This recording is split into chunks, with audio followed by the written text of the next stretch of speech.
Her name is Krisna Hanks. She came up here from Tucson today.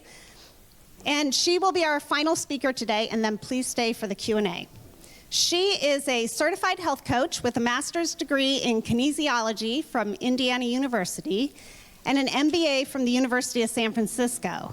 She holds multiple certifications in therapeutic carbohydrate restriction and the ketogenic diet, in addition to many other certifications in the well-being sector, including worksite wellness, diabetes specialist, personal training, senior fitness, classical Pilates, and Iyengar yoga. She's a very well-trained, well-educated woman. Krisna has been coaching for over 25 years after a long professional dance career. She's currently the health and performance coach for Canyon Ranch Tucson, a health coach for heart surgeon Dr. Philip Ovadia's iFix Hearts team, as well as co-owner of Square One Wellness with her husband, who's here today, Robert Schurenbrook. Like many of us who got into this field, it was Krisna's own personal health journey that led her to the low-carb ketogenic lifestyle, which she and her husband have successfully followed for over 17 years. To talk about sustainability from the perspective of a health coach, please welcome Krisna Hanks.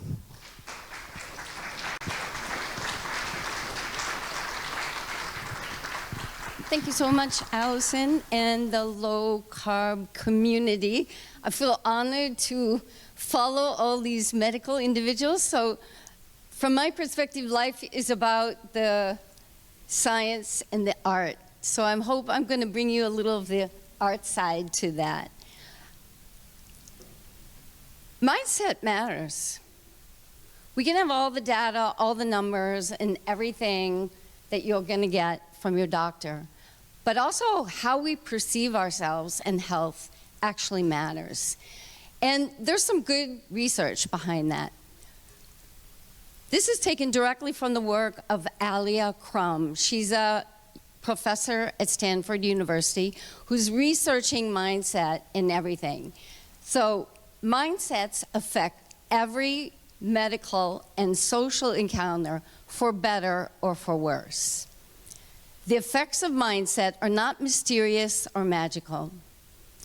Advanced neurobiological technologies enable them to be measured, categorized, and quantified. This is pretty powerful stuff.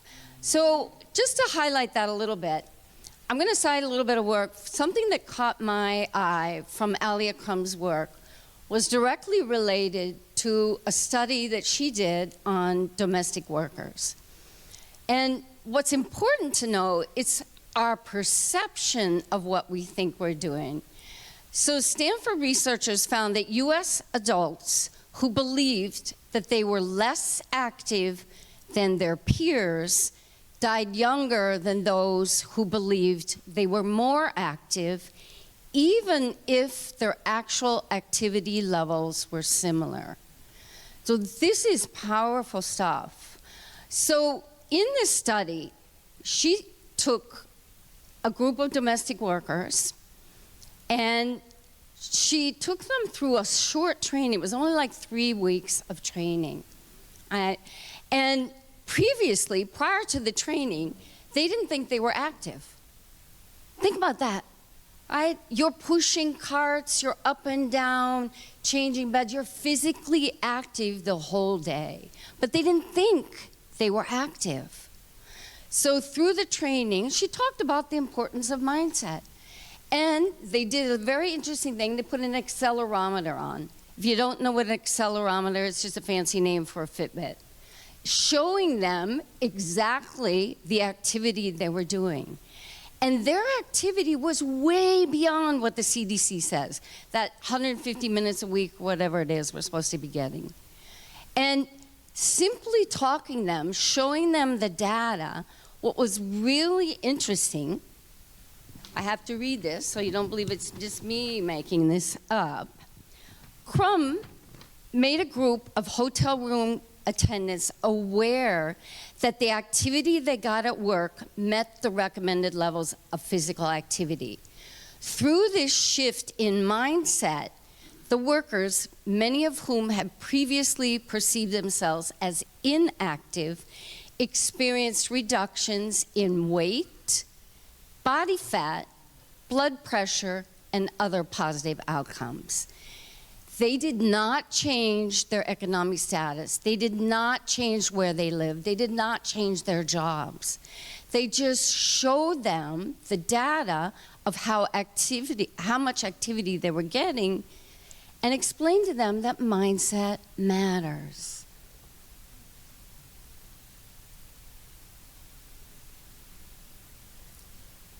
It's time that we start taking the role of mindsets in health more seriously.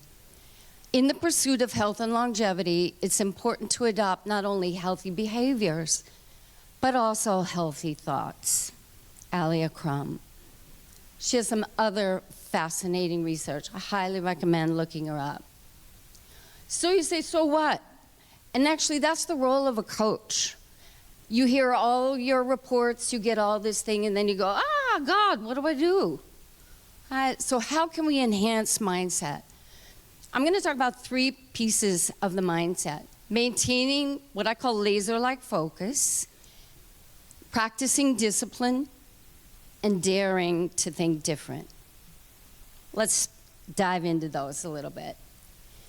Anyone ever heard of the Daruma doll? It's a Japanese tradition that, as you can see, it only has one eye colored in. And the idea is, you can have these in doll shape or painting, that you decide something that you want to focus on, that you're a goal you might be wanting to achieve. You work on that, you strive for that, and when you feel you're on the road, or maybe you even got there, you get to color the other eye in. It keeps you focused. It's a beautiful image to use. We often have things around us. As a former dancer, we used to always take things for us on the road. We called it a little cha-cha bag that we could put in the hotel room to make us feel like it was our room. You can use the Daruma doll. But how do we focus in reality? I think Dr. Ben, Brian, David, they all talked about it. It has to be on your calendar. If it's not on your calendar, it's not going to happen. It's going to float around. One day it'll land. Maybe another day it won't land. Those things, and particularly for those things that might be a little bit awkward. Maybe we're trying to have some quiet time. I have clients right now that actually put on their calendar me time. Might even just be 5 minutes. Those things also matter. Stress needs more planning. What do you mean by that?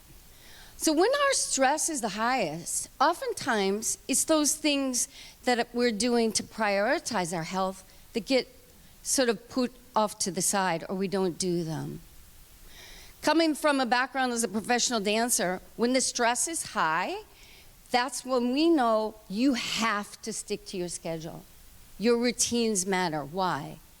Because as a dancer, we know when your stress is high, that's when you have the most chance to get hurt. As a dancer, if you get hurt, end of story. You're not working and you're not making any money. So stress just means you need to be a little creative. So maybe you don't have 50 minutes to go do your regular workout, but you've got 10 to go take a walk. You have to find different ways, different time frames, having routines that are shorter, that are longer, but you stick to your routines. You just have to put some creativity behind them. Focusing on the solutions, not the problems. And I have a little exercise we're going to do on that one. Take time to get outdoors. How many people do that on a regular basis? Good. Huh? We could maybe do that a little bit more, but we know that it helps. In fact, a couple years ago, Cornell did a study saying that, Cornell University saying as little as 5 or 10 minutes in an outdoor setting can lower your cortisol, Brian was talking about that, around 20%. That's a pretty big bang for your buck. So how do we practice discipline? It's one objective. It means you've got something you're going to practice on. Maybe it's strength. That's it, right? Maybe grip strength. That's one of those key, I think, indicators of longevity. That might be the one piece that you're going to practice on. Oftentimes we think when it comes to health and wellness, we just go home and throw all the spaghetti against the wall and hope some of it sticks. We use a term called stacking in coaching, is try one thing. Get good at it, get confident at it, and then you add another one. So you're not trying to tackle everything at one time. You have to repeat, repeat, and repeat. Critical feedback, what's that have to do with discipline? So Allison mentioned that I had a home personal story why I came to this low-carb lifestyle with my husband. So towards the end of my dance career, I got sick. What's that mean? I had some, what I call very strange, bizarre joint issues, inflammation issues, things that made sitting down and standing up, a basic thing, really hard to do. Swollen joints, some skin stuff. 2 years I spent in what I called the medical hamster wheel. Anybody else done that? Oh God, you must have this autoimmune disease. Oh, let's test for that. Fibromyalgia, no, maybe rheumatoid arthritis, on and on. 2 years. Nothing. I didn't get better. In fact, I got worse. So I'd gone from asking my body to do everything it wanted to do as a professional dancer to having trouble doing basic stuff. It was dramatic. I was having dinner with a good friend of mine. He's also a physical therapist in the Netherlands. And if you know any Dutch people, they're always going to give you their opinion. And he said, okay, 2 years. You're not better. He looked at me and he said, have you ever thought about your diet? Me, no, my diet's perfect. I've been vegetarian for 20 years. What do you mean? He said, I'm just saying, you tried everything else. Long story short, sure enough, about 6 months later, I did your usual thing. I add some eggs, and I add some broth and meat, and I got better. There was only one person that gave me critical feedback. It was a friend. After 2 years in the system. So get people around you who say, hey, have you ever thought about this? It matters. And then you have to focus on where you need help. I say this every week. We all know our doctor and our dentist. There's 3 other fingers on the hand. Who else is on your team? Those people are just as important. I repeat this a lot. We have to get outside more. We're too much on our devices. Doesn't matter what you do. You walk, you cycle, you swim, you climb some ladder in Nevada. Anything you can do to get yourself outside. And again, be creative. Doesn't have to be 2-3 hours. It can be 5 minutes. So this is the group participation moment here this morning. We're going to focus a little bit on seeing the difference between a problem and a solution. So this is where I bring my choir directing skills. From this side over, on here, you're going to read these sentences. This side over, you're going to read the right-hand side, but we're going to go 1 and 1. On this side, top line.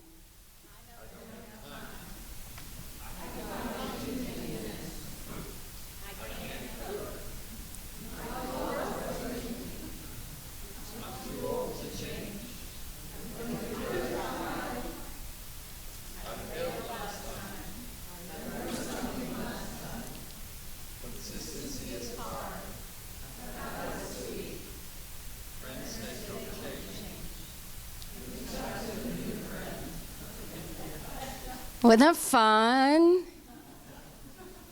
Because when it comes to our health and wellness, we often ought to get sort of blindsided by thinking there's a problem. There might just be a small solution.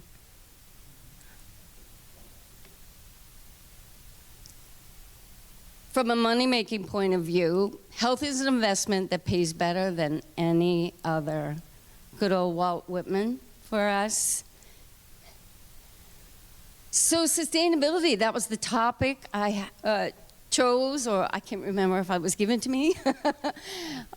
But if we think about being different, thinking different, is a lifetime of medications, is that sustainable? Unstable weight, right? You lose weight, you gain weight, you lose weight. Is that sustainable? Energy and mood. One of the people that I love in the low-carb community, Amy Berger, you all know her, she talks about sustainability is also how we feel, right? If, you know, your labs, everything looks good, normal, you're good to go, but you feel miserable, that's not health. Our perceptions really matter, and it's also personal. Mood, energy, focus. And as many of the previous speakers have spoken, it's about health span. We would like that health span to be just as equal to our lifespan.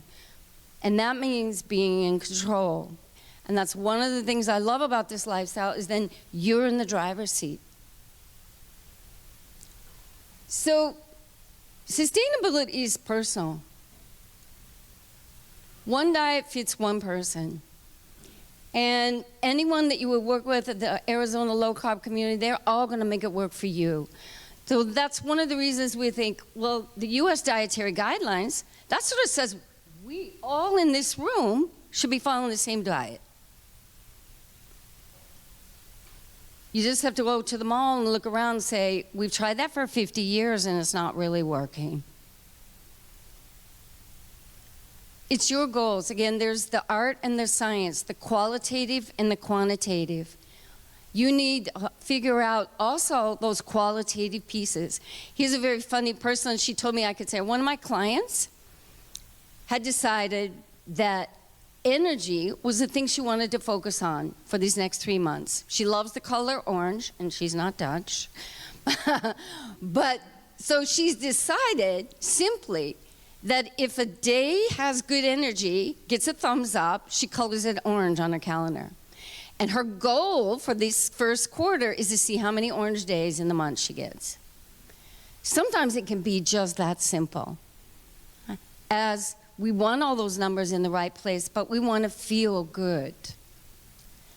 You also have to tailor your diet and work with your individuals if you have any issues, type 2 diabetes, type 1, inflammation, any of those chronic conditions that you would like to address.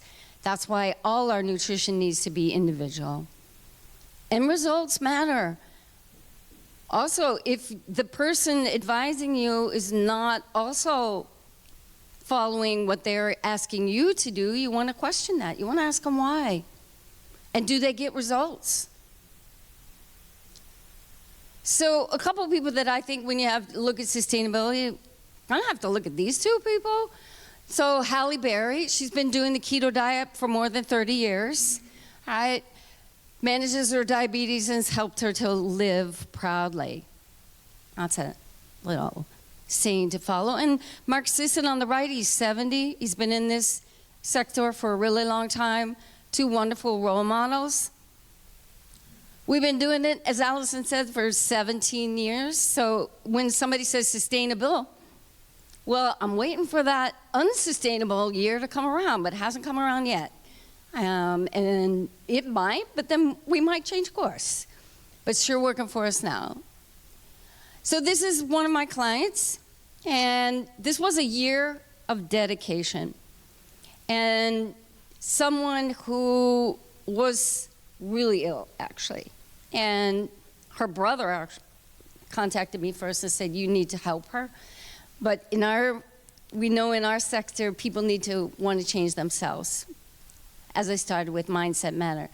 So year dedication, she's lost around 112 pounds. She lost 18.5 inches around her waist. She lost 10 inches around her hips. And maybe even more important than those, the pounds and the inches, is she had a hemoglobin A1C, HbA1c over 11. It is down now in the normal range. Fantastic on that. So she went from being metabolically ill, very ill, to being metabolically fit. Really super proud of her. So what makes that achievable? But first we're going to look at what are critics going to say about the low-carb, ketogenic, carnivore. There's all kinds of variations on it. The variation that works for you is the one that works for you. They're going to probably say things like low-carb isn't sustainable. Well, sustainable is personal. That's a choice that you have to make. It's different than the current dietary guidelines. And I say, yes, it is. It is very different. And maybe that might be that difference that makes you go from being metabolically unhealthy to being metabolically healthy. Well, I have to give up my latte or ice cream. Well, I don't know. Let's see, if you're type 2 diabetic, there might be some restrictions you need to make on your sugar intake and carbohydrate intake. There might be things that you might have to do more strategically. Jason Fung, kidney specialist from Canada. If you haven't read Jason Fung, you should. He talks a lot about the order in which we eat food, that if you're eating your protein in front of those, you might be able to have one. And you might be able to enjoy a social occasion, but you might not be able to have it every day. That might be a choice between health and unhealthy. But carbohydrates are essential. Well, maybe not. Maybe there's a little more to it than that. There's 3 macronutrients: protein, fat, and carbohydrates. Protein and fat are essential. Carbohydrates are not. They're a fuel source. So talking and working with whoever is going to be on your team would be what's a good amount of those for you that's going to work with your lifestyle. So tips to enhance. This is what I call some coaching insider tips. So first and foremost, this is a photo from one of my clients who used to send me her breakfast every day, a photo of it to say, I'm on task, I'm on target. And then this was her breakfast. Being proactive, interacting if you have a coach, work with them regularly. Stay in touch with your team. I know Brian has sort of community meetings. I think that's what you call them, with your patients. So they just get together and have a Q&A. The more you're interacting, the more you've got your team supporting you. You got to plan for setbacks. Things are going to happen. However, if we act like they're not going to happen, we won't be ready. And that goes back to that practice. Practicing when the stress is high, but maybe your routine just got shortened a little bit. I like to say 1 day off does not mean 1 month off. Common thing that happens to me at work is that someone will come in my office and they'll say, oh, I had trouble with the holidays. And I go, well, which one? Let's see. So we start Halloween, then we got Thanksgiving, right? Then we got Christmas, Hanukkah, New Year's. Oh, what comes next? And Valentine's Day, Easter. I mean, we've got one every month. So if we're going to go off rails, that means we're going to go off every month. Think about that. So you have to sort of decide how much, right, and where you're going to take the train in a different direction. And from our perspective, at least my husband and I, with our company as well as the different places, Brian, Dr. Ben, Dr. David talked about the blood sugar and insulin piece. That is a piece you have to start to manage. If your blood sugar is in control of you, meaning the roller coaster of volatility, you're not in control of your health. And that's the piece that really needs support, and you need to find a team to work with. All right, so how can I simplify? And first and foremost, thanks to my beautiful husband for the photographs. He's the one behind that. It's actually, I think, pretty simple, but sometimes really hard to do. Planning is everything.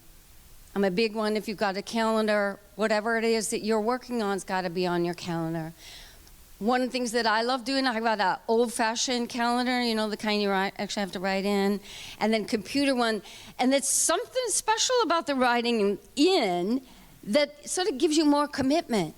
You actually put it on paper. So playing around with the different types of calendar you have. Find an accountability buddy.